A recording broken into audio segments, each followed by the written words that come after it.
জাতীয় সংসদ নির্বাচন সামনে রেখে বিএনপির ধানের শীষ প্রতীকের পক্ষে উঠান বৈঠক ও আলোচনা সভা অনুষ্ঠিত হয়েছে। উপজেলার রায়পাড়া ইউনিয়নের ৬ নং ওয়ার্ডের বিলেরপাড় এলাকায় এই উঠান বৈঠকের আয়োজন করা হয়।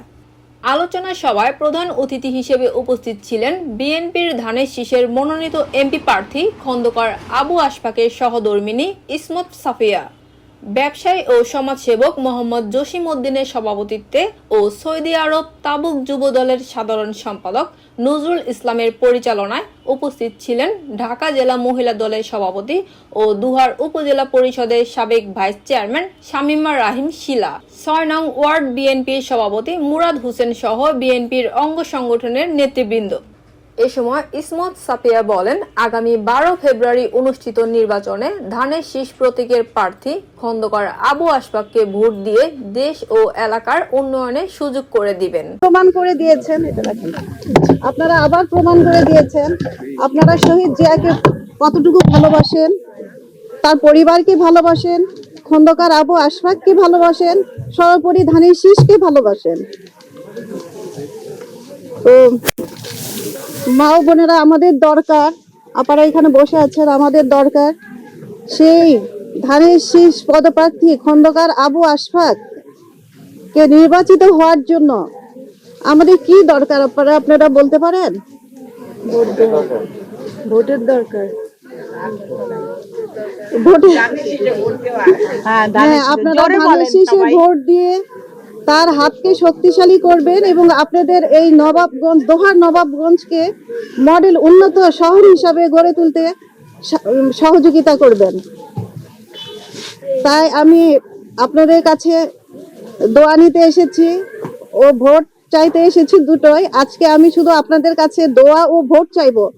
এরপরে ইনশাল্লাহ আপনারা ৩ বছরে যা করবে আপনাদের খন্দকার আবু আশফাক, আপনাদের সন্তান, আপনারা ৫০ বছরেও তা ভুলতে পারবেন না ইনশাল্লাহ।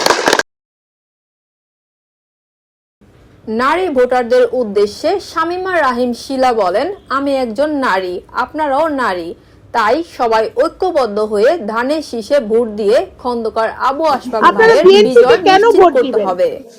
বিএনপি যদি জয়ী হয় তাহলে আপনাদের জন্য কিন্তু অনেক ফ্যাসিলিটি আছে, অনেক কিছু হবে। ৩১ দফা আমাদের জনাব চেয়ারম্যান তারেক রহমান আমাদের জন্য ৩১ দফা তৈরি করেছে, যেটা শহীদ জিয়াউর রহমানের ১৯ দফা ছিলেন, মা বেগম খালেদা জিয়ার ২০ দফা ছিলেন। সেই দফা থেকে তৈরি হয়েছে ৩১ দফা। আপনারা যদি বিএনপি সরকারকে আনতে চান তাহলে কিন্তু আপনারা এইরকম একটা করে ফ্যামিলি কার্ড পাবেন। এই প্রত্যেকটা কার্ডের মধ্যে প্রতি মাসিকে আপনাদের ২ থেকে ২.৫ হাজার টাকার মাসিক টাকাটা যাবে ব্যাংকে, নয়তোবা এটার উপরে করে বাজার আসবে। এই যে একটা কার্ড দেখতেছেন, এটা হলো কৃষক কার্ড। এই কৃষক কার্ডটাও কিন্তু যারা কৃষক এগ্রিকালচারের ফার্মায় আছে তারাও কিন্তু পাবেন এবং তারা এটার জন্য অনেক কিছু পাবেন উপজেলা থেকে।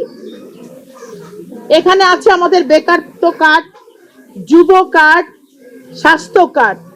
স্বাস্থ্য কার্ড ২টা-৩টা ওয়ার্ড ভিত্তিক করে একটা করে স্বাস্থ্য কমপ্লেক্স হবে, যেখানে যে আপনারা রীতিমতো আপনাদের রুটিন চেক গুলো বডির করতে পারবেন। এরপরে যদি কোনো বড় রকম আপনাদের সমস্যা থাকে ওইখান থেকে তারা আপনাকে সদরে পাঠাবে বা হসপিটাল ঢাকাগুলোতে পাঠাবে। যেসব ছেলেপেলেরা পড়াশোনা করে চাকরি পাচ্ছে না তাদেরও কিন্তু ১ বছর সরকার বেকার ভাতা দিবে, সেই ভাতা দিয়ে তারা চলতে পারবে। এবং আপনাদের জন্য, আপনাদের জন্য অনেক হাতের প্রশিক্ষণ তৈরি হবে, যেগুলো আমাদের আশফাক ভাই নিজেও কিন্তু করবে। আমাদের যদি গ্যাস এখানে আনতে পারে তাহলে আমাদের এই যে ছেলেরা ২০-৩০ হাজার টাকার বেতনে এখন বাংলাদেশ থেকে বাইরে যে চাকরি কেউ করবে না, তাদেরকে এখানেই প্রশিক্ষণ দিয়ে এখানেই চাকরির ব্যবস্থা করবে। তা আমাদের এইগুলা করতে হলে তো বিএনপি সরকার ক্ষমতা আনা দরকার, জরুরি, তাই না কি? তা আমাদের মার্কাটা কি আপনারা তো সবাই জানেন, তাই না?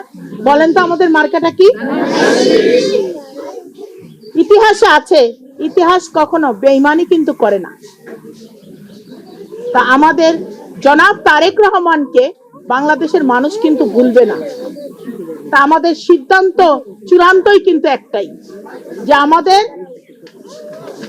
12ই ফেব্রুয়ারিতে খন্দকার আবু আশফাক ভাইয়ের গলায় বিজয়ের মালা পরিয়ে আমরা যেন ওই সংসদে তাকে এমপি থেকে মন্ত্রিত্ব করতে পারি।